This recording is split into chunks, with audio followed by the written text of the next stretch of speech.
I can't take it anymore. Let's get a divorce. I cried out in anguish. Perhaps if my husband realized how much I was suffering, he might reflect on his actions and show some remorse. That's what I hoped for, but it seemed he had no awareness of doing anything wrong. What? Divorce? Fine, but take your parents and those 2 kids with you.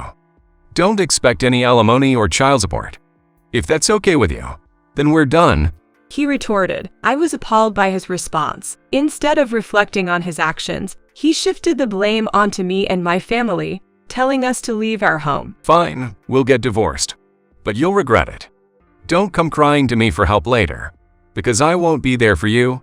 I replied with a cold glare. He flinched, surprised by the sudden change in his usually submissive wife, who now looked at him with icy eyes and said in a chilling voice, I won't help you. He probably thought I wouldn't be too upset, given that I had never been angry at him before, no matter what he did. Regaining his composure, he scoffed, You'll be the one in trouble after the divorce.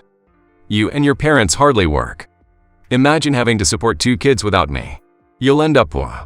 Laughing loudly, he returned to his room, probably not coming back home for a while as he had planned a trip with his mistress. My husband, who never reflects on himself even when I express my desire for a divorce, and who doesn't even care about his family, is not someone we need in our lives. My parents, children, and I have decided to show him that we can stand on our own. My name is Karen. I'm a 38-year-old housewife with 2 children. I met my husband, David, at a mixer organized by a friend. I've always dreamed of building a happy home with my wife and kids. He shared with me that night. He had the same desires as I did, which made me feel a deep connection with him. His stories were engaging, and we quickly became close, continuing our conversations long after the mixer. 2 years into our relationship, we began discussing our future home. David grew up in a single-parent household, separated from his mother since his middle school years. He expressed a longing for the warmth of a family, something he felt he missed out on. Though his parents eventually remarried, he yearned for a traditional family experience. I barely remember my mother's cooking. That's why I wanted to marry someone who's good at it. He confessed, I was a professional chef, skilled in the art of cooking, which likely captured David's heart. However, I soon discovered a significant flaw in him, one I only noticed after giving birth to our first child, Yuzu. Had I known his true nature before, I might have never married him. He had a tendency to stray. The first sign of trouble came when I refused his advances during my pregnancy. Becoming a parent makes it hard to see your partner as a lover.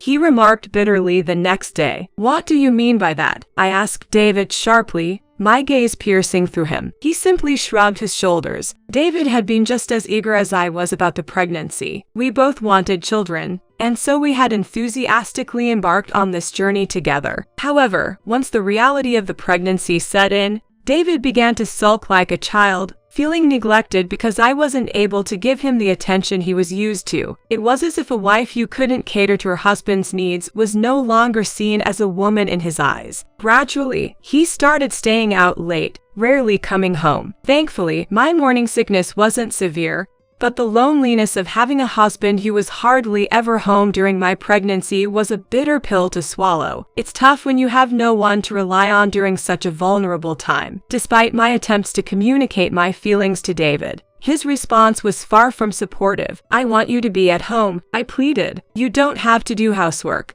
I just need you here in case I go into labor suddenly. I need you to be there for me. What? Why should I always be at home? You're not even able to satisfy me as a wife, so why should I stay? He retorted, completely disregarding my request. Moreover, according to him, if something happens, just call your parents. They live nearby. Don't rely on me. I'll be turning off my phone. His indifference was clear. David wouldn't be there for me, even in an emergency. He seemed unconcerned about missing the birth of our child if he wasn't around. True to his word, when labor pains started, I tried to contact him, but he didn't answer his phone. It was well past his office hours, a time when he should have been home. He was likely out, perhaps at a bar, uncaring and oblivious to my situation. So I turned to my parents for help, and they accompanied me to the hospital. Even after the birth of our child, David never showed up at the hospital. Despite my parents' attempts to contact him, there was no response. It wasn't until the next day that David was finally reached. He hadn't even come home, so out of concern, I called his workplace around the start of business hours and learned he had arrived there. When I told his boss, Mark, over the phone that our child was born last night and I couldn't get in touch with David, Mark apparently reprimanded him. Mark, known to be a devoted husband, was appalled. He had always told David, who claimed his wife was pregnant, to go home early. Yet, David not only failed to be there for the birth but was also unreachable, which infuriated Mark. However, David never apologized to me. Instead, he blamed me, saying, "Thanks to your unnecessary call to the office, I'm now in a terrible light with my boss. This is why women who haven't worked properly in society just don't understand."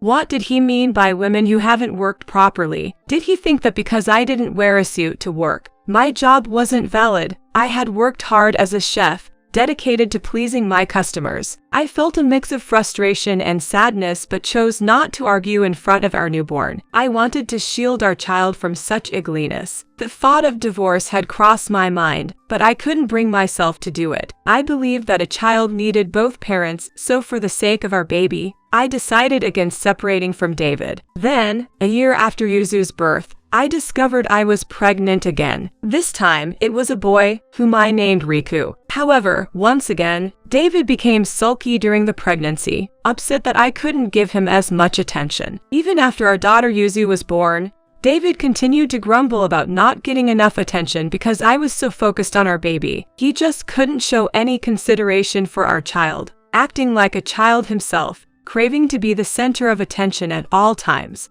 Child again. He sighed in exasperation, which gave me a sinking feeling. My morning sickness was worse this time around. Unlike during my first pregnancy, knowing that I couldn't manage alone like before, especially with a little one to care for, I pleaded with David, "Please, the nausea is much worse this time. Could you stay at home to help me?" But his answer was a flat no. Why should I have to deal with your pregnancy? You managed fine last time, so handle it yourself now. He retorted. I was at a loss. Managing morning sickness while taking care of a small child was an impossible task. So I made a decision. If that's how you feel, I'll move in with my parents. They'll help me out. If you don't care about me or our child, that's the only option I have. I was curious to see how David would react to this. Would he begrudgingly agree to help me just to avoid living with my parents, or would he prefer not to be bothered with our care, even if it meant I'd move in with them? His response was the latter. Fine, do whatever you want. But remember, it was your decision to move in with them, not mine.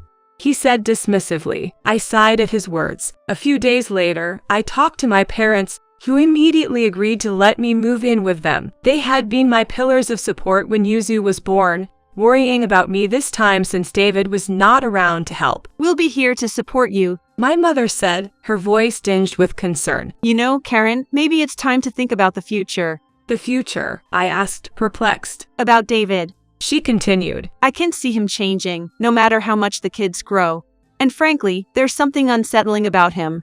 My mother is generally a very easygoing person, rarely speaking ill of others. However, her disapproval of David had been growing, and now her words prompted me to seriously reconsider my future with him. Essentially, I decided to confront the reality I had been avoiding, the possibility of divorcing David, despite having children. The first step I took was to investigate David's activities. Up until now, I had turned a blind eye to his behavior, but I could no longer afford to ignore it. I hired a private investigator to find out what he was doing during his time away from home. My suspicions, which had started during Yuzu's birth, were confirmed. David was indeed having affairs. To my shock, there were two women. One was a classmate from his middle school days, whom he had reconnected with at a reunion the year I was pregnant with Yuzu. Apparently, David had complained about not getting enough attention from me, and that very night, he and this woman ended up at a hotel. Their affair had continued until now, suggesting a lack of guilt or remorse from both parties. The other woman was a new employee at David's company. They began their affair last month, after a departmental drinking party. Drunken and incapable, David was cared for by this new employee, which was the start of their relationship. The fact that David was taken care of by a young woman while intoxicated raised suspicions among his colleagues, who seemed to have already noticed a certain chemistry between them. They even appeared to have organized the drinking party with this in mind. David's boss, who was upset about him neglecting my childbirth for a night out, hadn't attended the drinking party where he met his new affair partner. It's appalling, really. Despite being a married man and having a newborn, he was involved with 2 other women and rarely home. Seeing the report from the private investigator, I reached my breaking point. I decided that once things settled down a bit after our son Riku's birth, I would start the process of divorcing David. However, even after Riku's arrival, David's visits home didn't increase. He was likely spending his time with his mistresses. While my parents helped and I focused on child rearing, David was enjoying his time with other women, completely neglecting his family. I couldn't bear it anymore. I can't do this. Let's get a divorce. I hoped that perhaps if he realized how much I was suffering, David might reflect on his actions and show some remorse. What? Divorce? Then take your parents and those 2 kids and get out. I won't give you any alimony or child support. If that's okay with you, then fine, we'll divorce. He responded. I was astounded by his audacity. Far from reflecting on his actions, he shifted the blame onto me and my family, telling us to leave our own home. Fine, we'll divorce, but you'll regret this. And don't come begging to me for help later, because I won't be there for you. I retorted with a cold gaze. David flinched, surprised by the sudden change in his usually compliant wife, who now looked at him with icy eyes, saying firmly, I won't help you. He probably thought my anger was inconsequential, given that I had never been angry at him before, no matter what he did. Quickly regaining his composure, he scoffed, Huh? You'll be the one in trouble after the divorce. You and your parents don't seem to work much anyway. Imagine having to support 2 kids without me. You'll end up poor. My mother watched me with concern, but I reassured her. I'll be fine. Tomorrow, David is off on a trip with his mistress from middle school, and after that, with his new colleague. It's ironic that he never took leave for his family, but readily did so for his affairs. I got this information from his boss, who's quite the family man. He agreed to help me when I told him about David's infidelity. Let's move out while David's away. No alimony or child support, he said. We'll see about that. I mused with a laugh, preparing for the move with my parents. The truth is, the house where David, my parents, and I lived wasn't David's. Initially, David and I lived in an apartment after our daughter Yuzu was born. We talked about buying a house but never did, as David was too neglectful. When I found out I was pregnant with our second child and realized David wouldn't be supportive, I proposed moving in with my parents. Their house, close to our apartment, was spacious enough for all of us. So, David and I, along with Yuzu, moved into my parents' house. Now, David had the audacity to tell us to leave my parents' house. It's absurd, but infidelity seems to cloud one's judgment. While David was away, my parents and I hurriedly moved out. We couldn't touch David's belongings, so I informed his parents about the situation and asked them to collect his things. David's parents were shocked to hear from me about their son's infidelity. Our son. Are you sure you're not mistaken? They asked. I showed them proof of David's continuous affairs and disregard for our home. His parents were in tears, but I felt no need to apologize. David was the one at fault. After we moved out, the real estate agent began the process of selling the house, which would soon belong to no one. David would be in for a surprise. Returning from his extended affair trip, he'd find the house with a for sale sign and inaccessible locks. As expected, a flustered David contacted me. What's going on? I can't get into the house. What have you done to my home? His messages filled my line app. He called repeatedly, but I ignored him. On the voicemail, David sounded almost tearful. Why aren't you answering?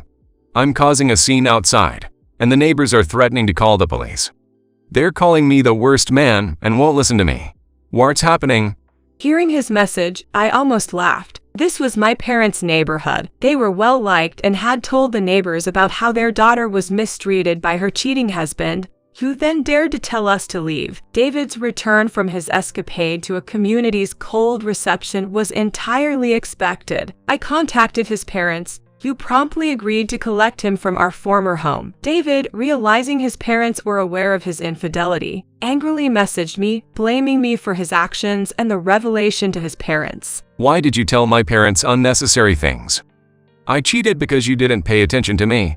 His message read. However, I was just dismayed by his words. David, now under his parents' watchful eye, had voiced these words, perhaps not realizing the gravity of the situation. David grew up in a father-only household, as his mother had left when he was young, reportedly due to her affair. Moreover, his mother left him with his father, saying, "Because you didn't pay attention." Blaming the father for leaving their child David behind. His father had raised him single-handedly, and learning that David shared the same mindset as his mother must have been devastating. You're no son of mine. I'll ensure you pay alimony and child support, but after that, we're cutting ties. Go wherever you want. His father told him coldly. It was a predictable conclusion to David's actions. His father's decision to sever ties and hold him accountable for alimony and child support was a direct consequence of David's actions, mirroring the betrayal he himself had experienced years ago. David's choices had led him to this isolating endpoint, alienated from both his family and the community. Subsequently, David decided to pay me the alimony and child support in a lump sum, a move seemingly forced by his father's stern ultimatum. If David failed to pay within a year, he faced the grim prospect of being sent off to work on a tuna fishing boat. Desperate, David resorted to suggesting a reconciliation, absurdly claiming that if we didn't divorce, he wouldn't have to pay me anything. His plea for reconciliation, conveyed through his lawyer, was laughably unrealistic. He professed that our children needed the great love of both parents and insinuated that I, along with my parents, were not working, hence the need for him as the breadwinner. Of course, his assumptions were misguided. I was on parental leave, and my parents were gainfully employed, just not in suits. Moreover, considering our financial standings, David as the main provider was out of the question. Through my lawyer, I emphasized David's lack of contribution to parenting and how his erratic behavior as a cheating husband would adversely affect our children. The message was clear. A reconciliation was impossible. Upon realizing that a reunion with me was not feasible, David muttered to himself, It's over. The tuna fishing boat awaits. As for me, I had already moved to a new home with my children and parents, to a location unknown to David, ensuring our safety from any impromptu visits. The move was made possible by my father's savings, for which I am immensely grateful. Going forward, I'm determined to show my appreciation and take good care of my parents, who stood by me and my children during this tumultuous period.